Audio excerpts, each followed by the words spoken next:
दोस्तों नमस्कार। KD study by Raja channel पर आपका पुनः एक बार स्वागत है।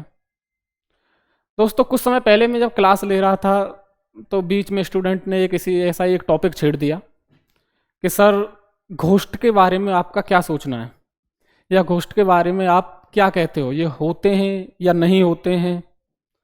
तब मुझे लगा ये काफ़ी एक इंटरेस्टिंग सा टॉपिक है, इस पर बात की जानी चाहिए और बातें भी होनी चाहिए, क्योंकि जिस समाज का हम हिस्सा हैं उस समाज में कहीं ना कहीं ये चीज़ें होती भी हैं कि कहीं कुछ हो गया या कहीं कुछ हो गया। तो दोस्तों टॉपिक स्टार्ट करने से पहले मैं आपसे बात कहूँगा कि ज़रूरी नहीं है कि आप इन सब चीज़ों को स्वीकार करें, माने, लेकिन यहाँ इस सब टॉपिक पर मेरे कुछ फैक्ट हैं जिनको आपको मुझे लगता है कि सुनना चाहिए, देखना चाहिए, तब उसके बाद किसी चीज़ों पर किसी पर हमें अमल करना चाहिए। जैसे कि आप थंबनेल में देख रहे हो, भूत वास्तविक या काल्पनिक, आखिर क्या होते हैं घोस्ट, क्या होते हैं भूत। तो दोस्तों देखिए, मेरा कहीं ना कहीं मानना है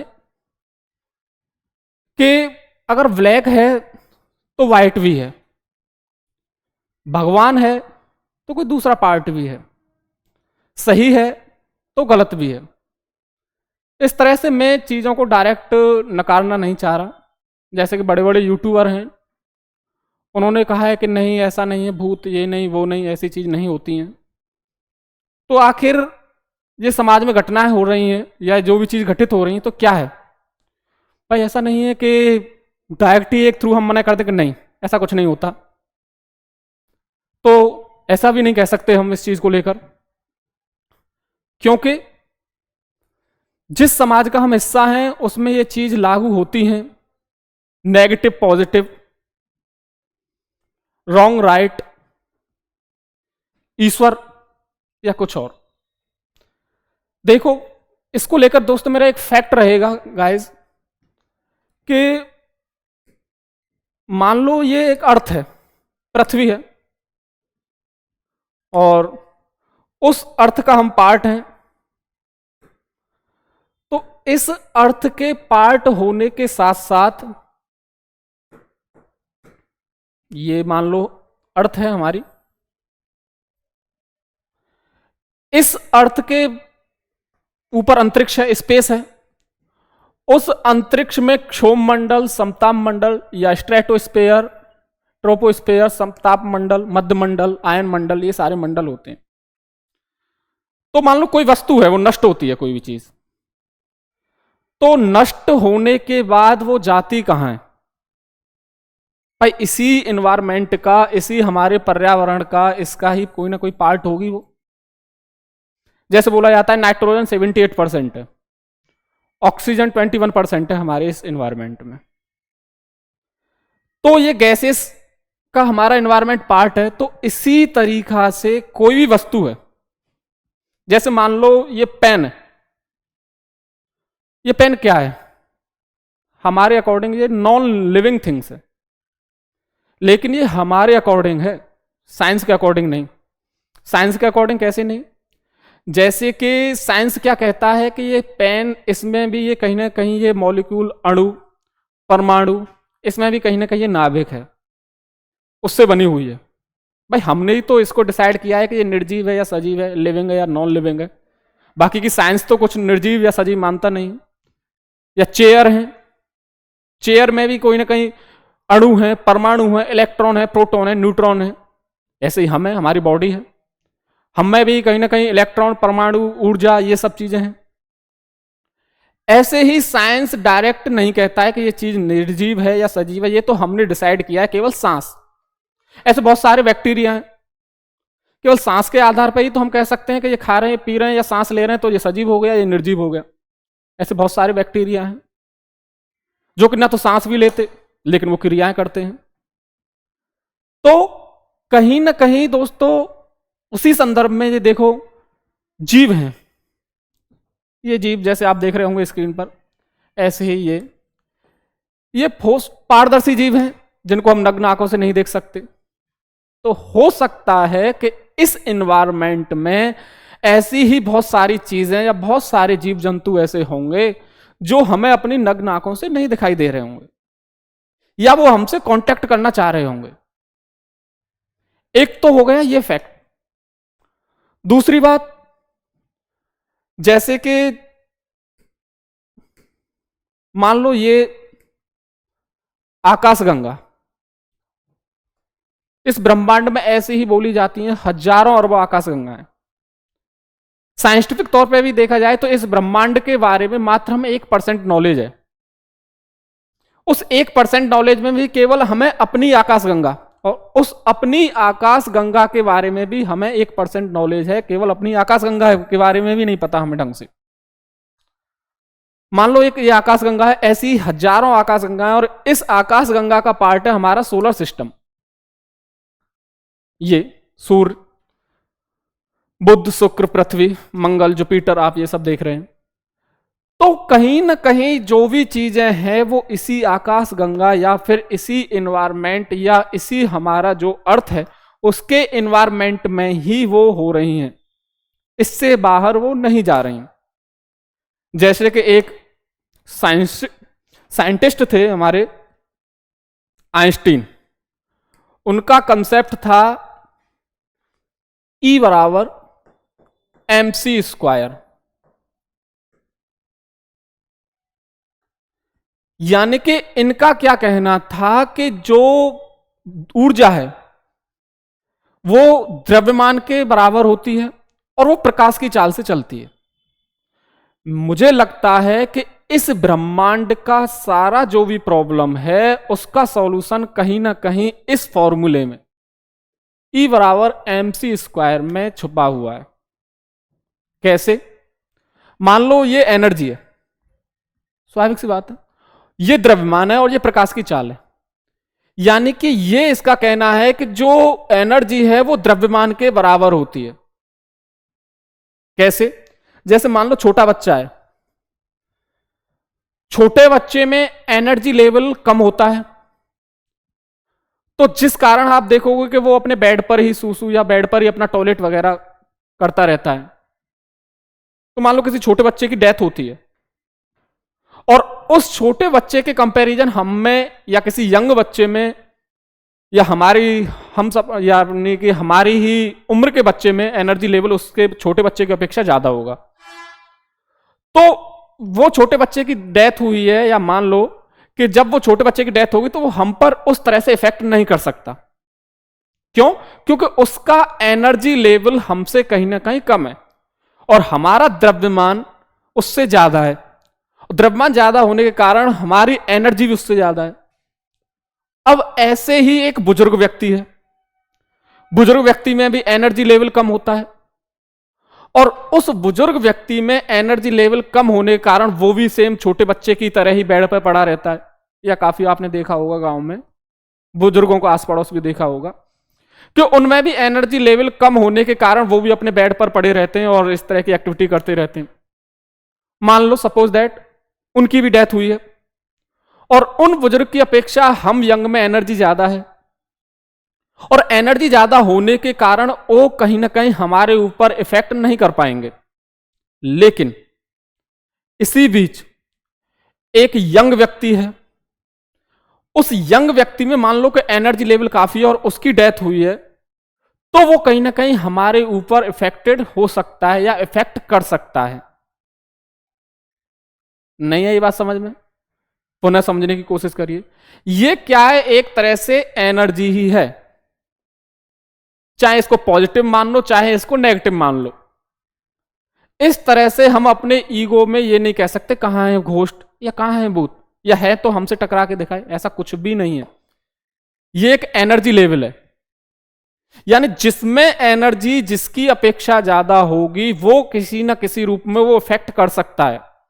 जैसे जवान डेथ बोली जाती है, जवान लोगों की डेथ होती है, तो ज्यादातर जवान लोगों के बारे में ही ये क्यों कहा जाता है कि उनका एनर्जी लेवल कहीं ना कहीं ज्यादा होने के कारण वो इफेक्टेड थे।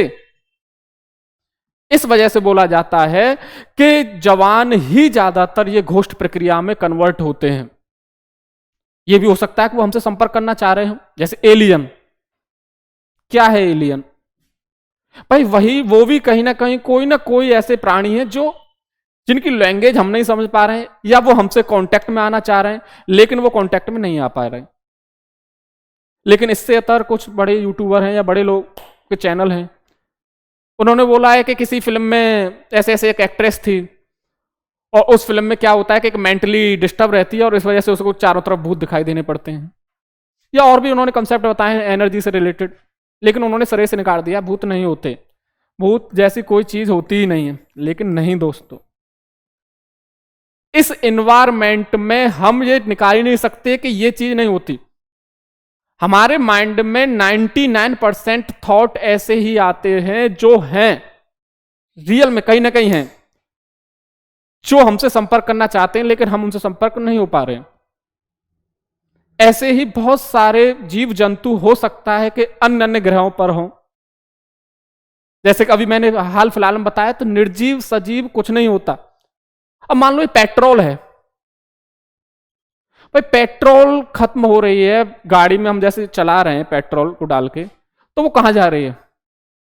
भाई है तो इसी इन्वायरमेंट का पार्ट है, तो इसी अर्थ की लेयरों पर ही तो वो डिवाइडेड है कि कहीं ऑक्सीजन ज्यादा है, कहीं नाइट्रोजन ज्यादा है, तो लेकिन कहीं ना कहीं इसी सौरमंडल का पार्ट। ऐसे ही चेयर है। तो यानी कि आइंस्टीन भी तो यही कहते थे कि एनर्जी को न तो बनाया जा सकता ना ही नष्ट किया जा सकता, बशर्ते एक रूप से दूसरे रूप में कन्वर्ट किया जा सकता है। यह होती है एनर्जी। यानी कि हम किसी चीज को बना नहीं सकते ना ही नष्ट कर सकते हैं। जैसे हमारी बॉडी, ये बॉडी भी तो जैसे 5 तत्वों से बनी हुई है। जैसे किसी की कोई डेथ हुई तो कहां, मिट्टी में ही मिल गया। तो मिट्टी में ही मिल गया तो उसके पार्ट जो मॉलिक्यूल हैं या जो भी है तो वो यहीं पर। हां, बशर्ते वो रूप चेंज हो गया एक रूप से दूसरे रूप में। तो इस वजह से देखते हैं कि जैसे कि बहुत सारे हॉस्पिटल हैं, आप देखोगे, मान लो डॉक्टर, भाई डॉक्टर ने साइंस तो पढ़ रखी, स्वाभाविक सी बात है वो साइंटिफिक रूप में ही बात करेंगे। लेकिन हॉस्पिटल दिल्ली में देखो, इंदिरा गांधी हॉस्पिटल, उसका एक फ्लोर बंद रहता है हमेशा। क्या कारण है ऐसा? कुछ ना कुछ रीजन की वजह से ही तो उसको बंद किया गया है। ऐसे ही अभी देखो आप पारदर्शी जीव जंतु हमने जो देखे, ये देख रहे होंगे आप, ये हमें दिखाई नहीं देंगे हमारे एनवायरमेंट में, लेकिन ये हैं। ऐसे ही आप देखोगे बहुत सारे सांप या बहुत सारे ऐसी तितलियां या जीव जंतु हैं जो रेगिस्तान में, देखो मछली जिसे गीगा बोला जाता है, ऐसे बहुत सारे। इसके अलावा अन्य भी रेगिस्तान में पाए जाने वाले सांप हैं जो बिल्कुल ही मिट्टी के कलर के होते हैं, जिनको आप नग्न आंखों से बिल्कुल नहीं देख सकते और मिट्टी में छिप जाते हैं।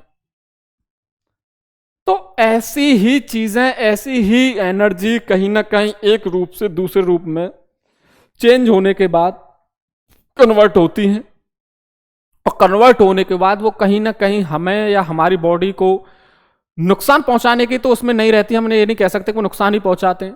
कुछ चीजें नेगेटिव होती हैं तो कुछ चीजें पॉजिटिव होती हैं। तो इसके अलावा अन्य भी बात की जाए, जैसे अभी हाल फिलहाल में देख रहे होंगे आप, गांव में या कहीं भी ये सारी घटनाएं होती। ऐसा नहीं कह सकते कि वो मेंटली रूप में, मैंने तो खुद अपनी आंखों से भी देखे, हो सकता है कि आपने भी ये चीजें देखी हों। लोग बाग, मैंने ऐसे ऐसे यंग बच्चे देखे या ऐसे यंग लोग देखे हैं कि जो कहीं ना कहीं डेथ के कारण या इन सब चीजों की वजह से उनकी डेथ हुई, जिसको डॉक्टर या अन्य लोग बोलते थे कि नहीं ये बीमार है या इस वजह से पीड़ित है। अरे पीड़ित है तो इसकी कुछ ना कुछ तो दवा होगी, या बुखार है, जो भी है XYZ।